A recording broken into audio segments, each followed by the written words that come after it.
안녕하십니까? 오늘은 경주 향토사료관에서 출발하여 경주 읍성 향일문까지 둘러보도록 하겠습니다.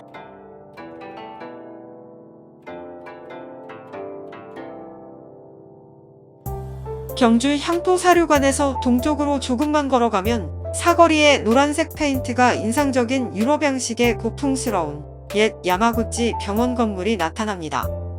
1925년 일제강점기에 지어진 경주 최초의 신식 의료기관 건물로 중요한 근대 건축 자료로 평가되고 있습니다. 야마구치 병원은 경주를 대표하는 얼굴무늬 수막새와 인연이 있습니다. 얼굴무늬 수막새는 일제강점기 시절 경주 영묘사지 부근에서 수집되었다고 합니다. 1934년 경주 야마구치 병원에 근무하던 의사 다나카 도시노부는 경주 골동풍상에서 고가로 구입하였고, 당시 경주 분관에 근무하는 오사카 긴타로를 통해 신라 예술의 귀중한 가면화로 세상에 처음 소개됩니다.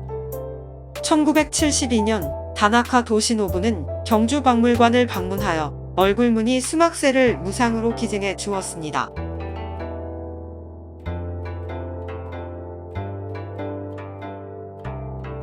동경관은 신라 왕실에서 사용하던 집기 등을 보관하던 건물로 고려와 조선시대에는 중앙관리들이 경주지방을 방문했을 때 객사로 이용되었습니다. 경주는 개경, 서경과 함께 고려 3경 중 하나인 동경으로 불렸기에 동경관이라 합니다. 원래는 3동의 건물로 정청, 동원, 서원이 있었고 일제강점기에는 초등학교로 사용되다가 1952년 철거하면서 서원 건물만 남게 되었습니다.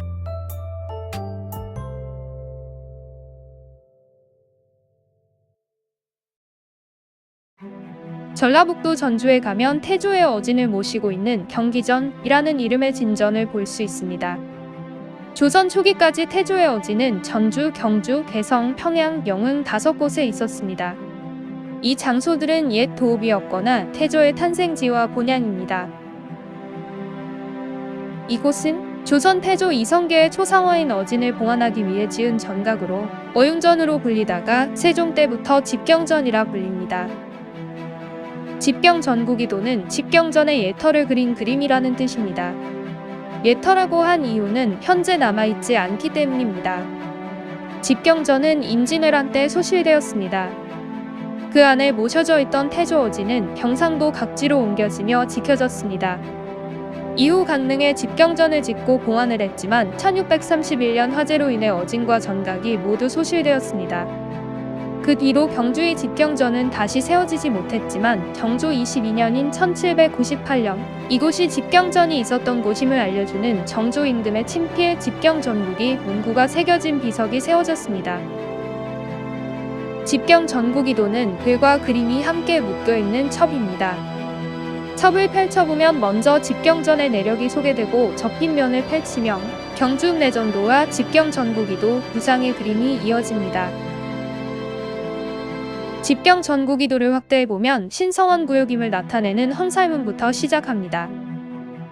홍살문 옆에 놓인 자그마한 비석은 하마비입니다. 홍살문을 거쳐 안으로 들어가면 담장으로 구획된 2개의 공간이 보이는데, 앞쪽에 있는 것이 정조 연간에 세워졌다는 비각이고 뒤쪽 공간이 집경전의 예터입니다.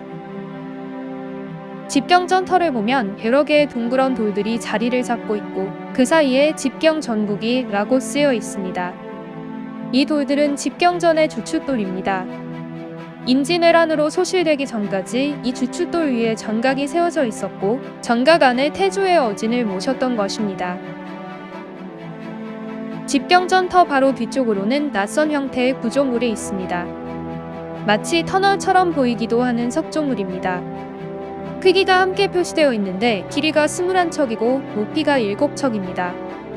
한 척이 약 30cm이므로 6m가 넘는 길이의 높이도 2m 이상입니다. 도대체 어떤 용도의 구조물이었을까요? 집경전과 같은 구역 안에 있는 것으로 보아 집경전과 관계된 시설이었을 것으로 생각되지만 이와 비슷한 사례를 찾아보기 힘들고 정확한 용도 역시 확인되지 않았습니다. 지금도 집경 전구기도의 석시에 그린 그 모습 그대로 석조물과 함께 이석, 하마비, 계단돌 등이 집경전 터에 남아 있습니다.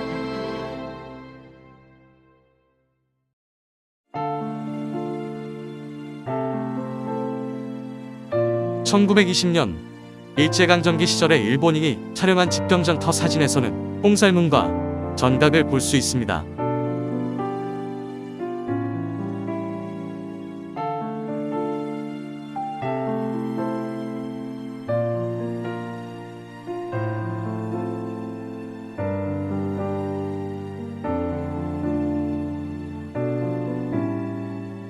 발해는 대조용이 698년에 건국한 다민족 국가로 해상무역을 통해 일본, 중국, 그리고 통일신라 이후 고려와 교류하며 동아시아의 세력 균형과 안정을 이루며 해동성국으로 성장했으나 거란의 침입을 받아 926년 멸망합니다.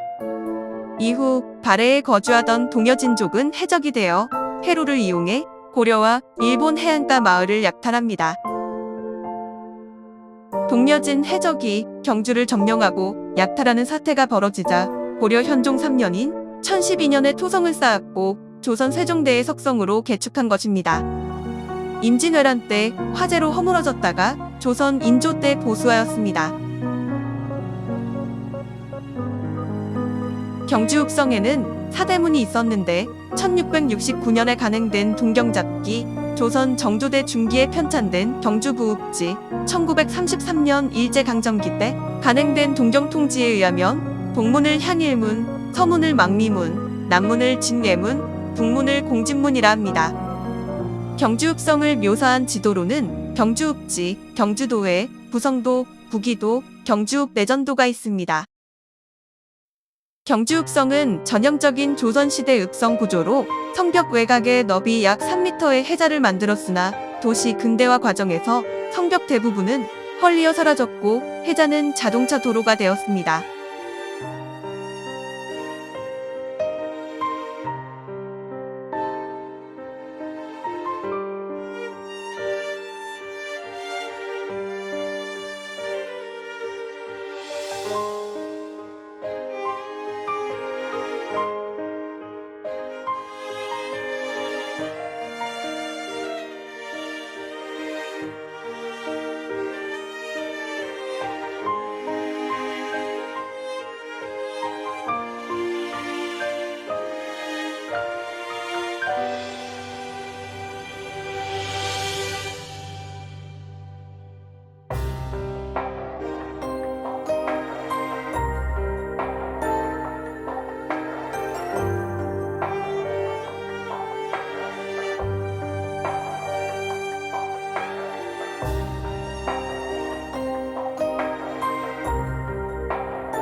(1920년) 일제강점기 시절에 일본인이 촬영한 경주읍성 사진을 살펴보면 조선 말기 나라가 가난하다 보니 성벽과 해자를 관리하지 못해 폐허가 되다시피 한 모습을 볼 수 있습니다.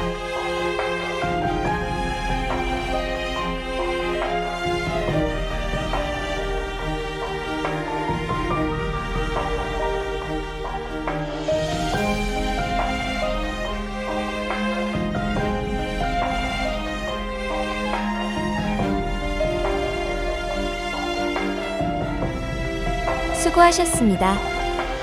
경주읍성 내에는 고려와 조선시대를 거쳐 근대화의 자취가 남아있어 방문객에게 다양한 볼거리를 제공합니다. 향토사료관 안에는 해설사가 상주하고 있어 경주 시내의 지리와 함께 문화유산 유적지에 대한 해설을 들을 수 있습니다.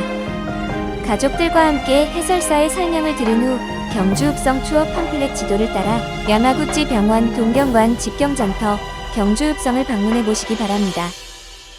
감사합니다.